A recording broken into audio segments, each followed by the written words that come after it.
بسم اللہ الرحمن الرحیم۔ آپ سب پر سلامتی ہو۔ نبی کریم صلی اللہ علیہ وسلم نے ارشاد فرمایا، سنو، جس نے کسی ذمی پر ظلم کیا یا اس کا کوئی حق چھینا یا اس کی طاقت سے زیادہ اس پر بوجھ ڈالا یا اس کی کوئی چیز بغیر اس کی مرضی کے لے لی، تو قیامت کے دن میں اس کی طرف سے وکیل ہوں گا۔ اس حدیث پاک کو پڑھتے ہیں تو دل کانپ جاتا ہے۔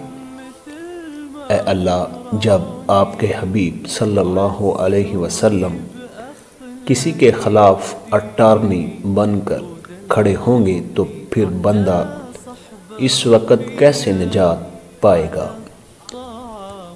آج وقت ہے کہ خاوند کو چاہیے کہ اپنی بیویوں کے ساتھ محبت سے رہے، چھوٹوں کو چاہیے کہ بڑوں کا احترام کرے اور بڑوں کو چاہیے کہ چھوٹوں پر رحم کرے۔ بیویوں کو چاہیے کہ خاوند کی خدمت کرے۔ جو لوگ ایسا کریں گے ان کے لیے اللہ کے حبیب صلی اللہ علیہ وسلم نے جنت کی خوشخبری دی ہے۔ سنیں اور دل کے کانوں سے سنیں۔ اور ارشاد ہوا ہے، جب کوئی عورت فوت ہو، اس کا خاوند اس سے خوش ہو تو وہ جنت میں داخل کر دی جاتی ہے۔